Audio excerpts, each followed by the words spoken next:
日本人の怒り第一チャンネルでございます。はい、7月の30日の午後4時なんですけども、サムネ見てちょうだいね。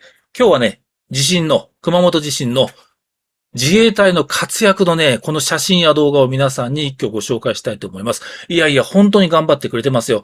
で、最後なんですけども、社民党の福島さんに少しだけ苦言を提出させていただきたいと思います。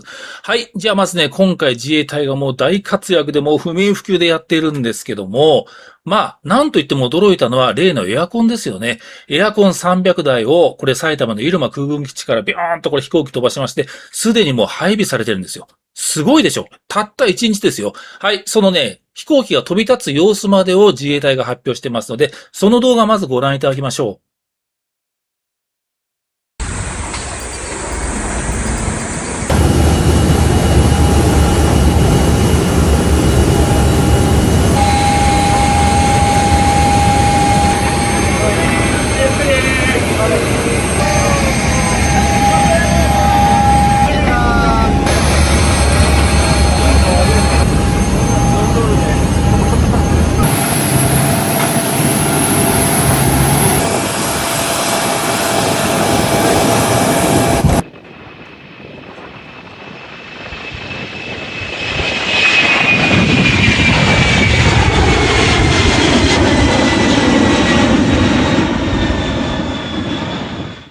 なんか涙が出てくるよね。こういうの見てると。で、飛行機が飛んだわけですけども、もちろんこれはすでに着陸しております。で、着陸してからの風景がこちら。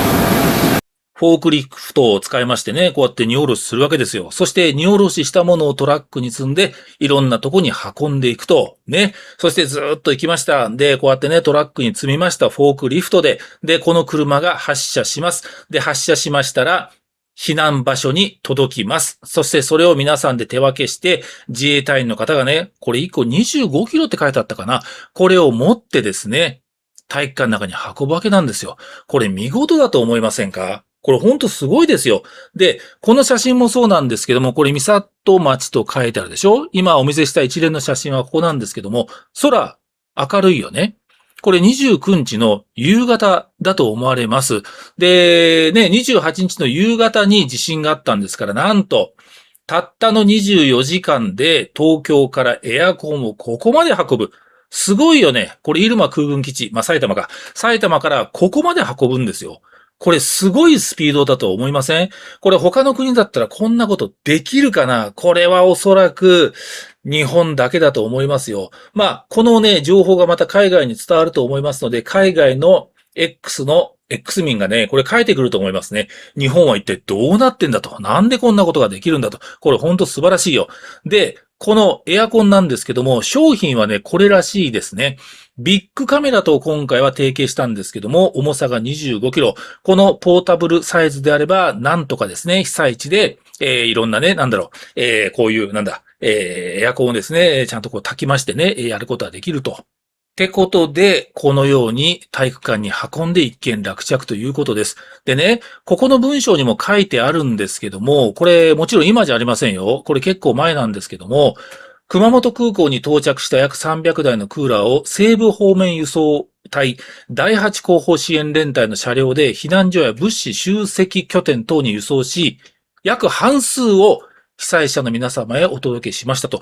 この時点で半数ですから、今の時間だともうね、これ全部いってるんじゃないの？いやいや、とにかくこれはもう驚異のスピードですと。さあ、そして、これはね、海の方からも当然支援がやってくるんですけども、この動画かな？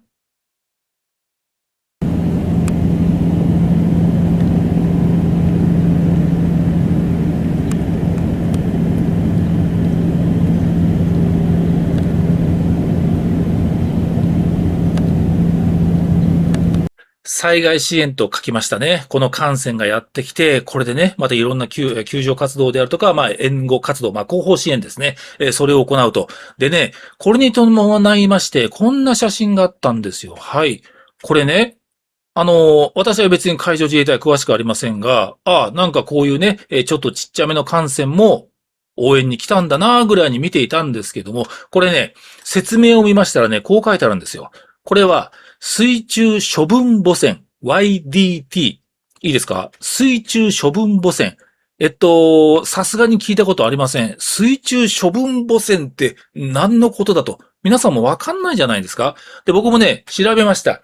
そうしたところ、主な任務は、これはね、機雷のね、除去と言いますか、機雷をちょっと処分したりとかね、そういうことらしいんですよ。ただね、なんか機雷掃海艇とは若干違うらしいんですが、とにかくそういうもの。で、なんでこれがこういう災害にやってきたんかなと思って深掘りして調べましたら、機雷とかそのような水中の邪魔なものを避ける、処分する、そういう仕事もするんですが、それと並びまして、災害時の援助にあたる、援護にあたる船、これも主な任務って書いてあるんです。でね、この船体の中に大きな空間があって、物をね、たくさん運べるらしいんですよ。ですから、ここに物資を積んで、被災地に運ぶと。で、それをトラックでいろんな避難所にこれを振り分けると。そういうね、どうも効果がこれあるらしいんですよね。さあ、そしてですね、私がね、これ今回結構驚いた動画があるんですけども、それがこちらになります。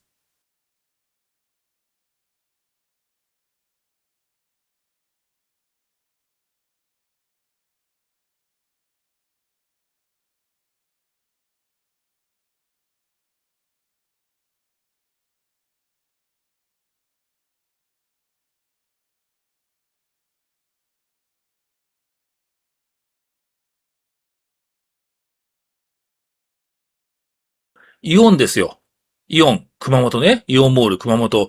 あの中をドローンによりまして、生存者、あとは取り残された人を探している。この動画です。で、私がなんで驚いたかと言いますと、これドローンでしょ？ドローンの操縦技術に驚いたんですよ。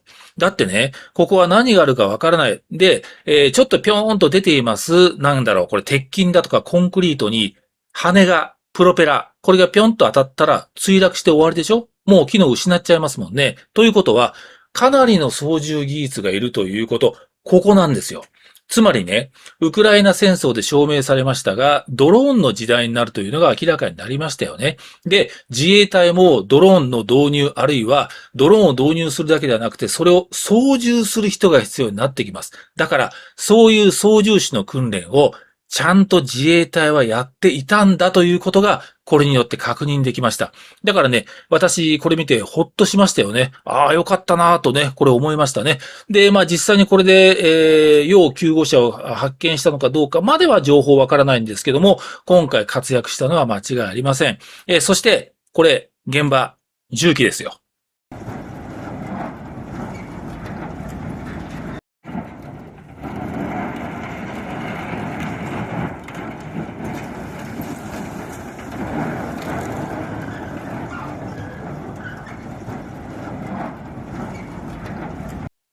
ブンブン活動していますけども、これもね、このような大規模災害では自衛隊が必須です。というのも、崖崩れが1箇所で起きた、2箇所で起きたぐらいのこれ災害であれば、地元の業者に頼んでこのようなバックホーとかね、重機を出してもらうんですけども、広域にわたって被災しております。つまり、バックホーを扱っている業者も被災者なんですよ。そこに頼めないでしょ。だから自衛隊が出動してくるわけ。だから今回のこの重機もね、このようなバックホーを持ってきまして、ここで活躍している。ほんとこれね、素晴らしいよね。だからもうすべてのことがね、ほんとスピードがね、早くこれ行っているということなんですよ。でね、ここで思いますけども、いろいろと文句を言ってる人がいっぱいいるでしょ？例えば江川翔子さんもそうでしたし、6月につぶつむくんもそうでしたね。高市さんね、何やってんだこの野郎みたいなね、なんかもうチンピラ口調で罵っていましたけども、もういい加減にせえと。引っ込んでると言いたいね。本当に頭にきたね。こんなスピードでやってるんですよ。いいですか？これ、世界各国このスピードの対応はね、無理ですよ。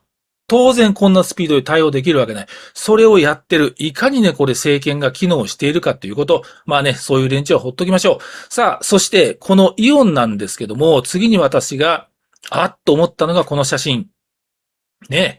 これは夜ね、遅く夜を徹してと言いますか、もう皆さんが集まってやってます。で、これはイオンモールの中でね、やってるんですが、はい、次これですよ。これね、よく見てください。真ん中自衛隊でしょ？右警察、左救急隊ですよ。つまりね、全く部署の違うところが、これ初めて顔を合わせるわけでしょ。ここで連携して救助活動をやってるんですよ。しかも左は福岡市、右の警察は熊本県警と。ね。どう考えたって、これ初対面でしょ。ここでみんなでチームを作って助け合って行動しているんです。これね、日本だからできることだと思いますよ。まあもちろん他の諸外国もね、優秀なチームはいっぱいあるんですけども、こういう時の団結っていうのは本当ね、日本はすごいと思うね。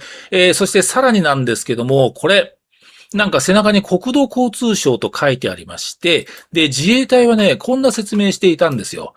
中国方面、あるいは四国方面から、テックフォースの皆さんがやってきてくれました。本当に助かっておりますと。で、テックフォースってなんだと思って調べましたら、これ、国土交通省の、災害とかそういう時に活動します、専門のチームらしいですね。それがテックホースというんですって、私もよく知りませんでした。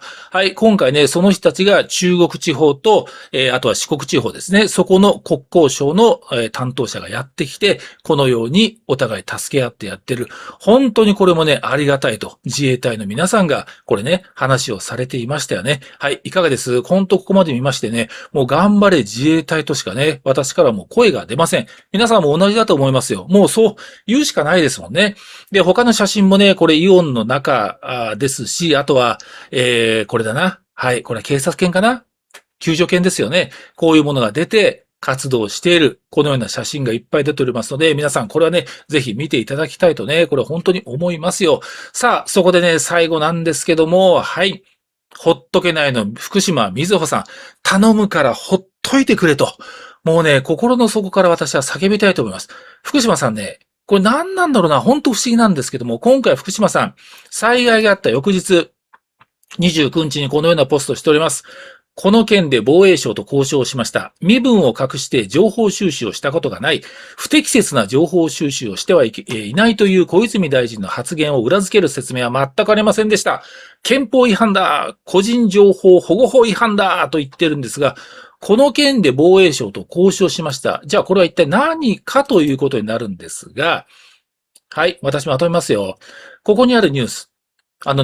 陸上自衛隊の現地情報隊が、国民の皆さん、市民の皆さん、町民の皆さんのね、愛国心などの思想調査をしたという情報が地元の熊本日日新聞に出てきたんですよ。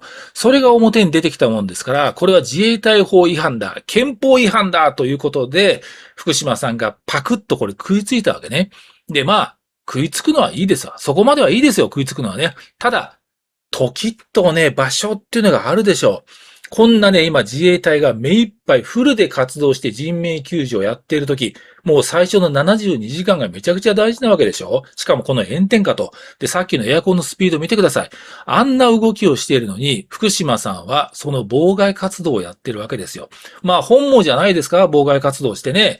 で、普通であれば、食いつくことはいいんですよ。ただ、私が福島さんの立場であれば、今はやめとこうと。今回のこの熊本の災害が一段落したら、改めて自衛隊のね、皆さんからヒアリングをして政府を追及したいと思います。これだったら私ね、いいかと思いますよ。なんでこういうことがわからないんだろう。でね、わからないと言いますか、僕はね、わかってるんじゃないかと思う。いわゆるね、悪目立ちしようと思ってるんですよ。今ね、自衛隊が、国民から注目されまして、国民の大応援を受けてるわけでしょ？で、熊本の皆さんはもちろん、本当に自衛隊の皆さんが来てくれてありがたかったこと。これ涙出ますよ。こんな活動して自衛隊が持ち上げられている。これが福島さんにとっては許せないんだろうね。もう叩くのは今しかないということで、こういうことをやってるの。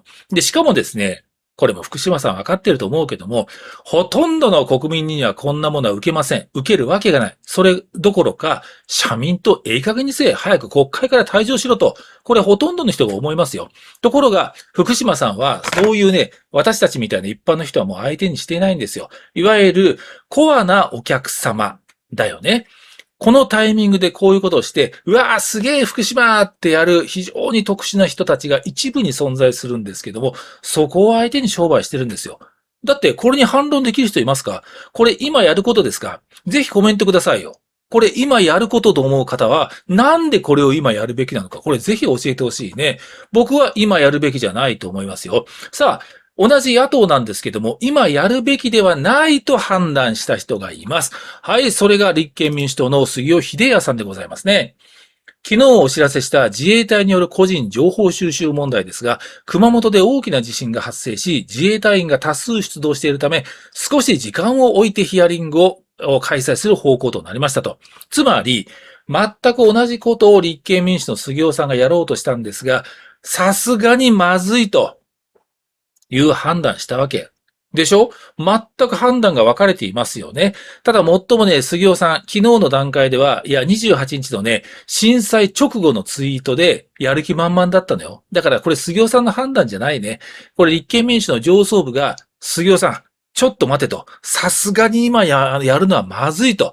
杉尾さんね、これ反対したんじゃないの？そんなもん関係ねえって言ったと思いますけども、まあ上層部が待て待てと、どう考えてもまずいぞと杉尾と、よう考えろと、その頭でよう考えてみと言われて杉尾さんも、確かに言われてみたらそうかな。じゃあやめとくわと。なったんでしょうね。だからね、さっき言いましたように、社民党の福島さんを支持する人というのは、杉尾さんのこの行動は、これはおかしいということになるわけでしょ？だってどっちかじゃないでしょ？どっちかですよね。私は今回のことに関しましては、杉尾さんの判断、立憲民主の判断が当然だと思いますよ。社民党のあの判断をする人は僕は狂ってると思いますが、皆さんどう思われますかね？はい、これについてもぜひご意見をいただければと思います。はい、じゃあそういうことで、さようなら。いいねボタン、チャンネル登録、ハイプぜひよろしくお願いいたします。はい、ではそういうことで、さようなら。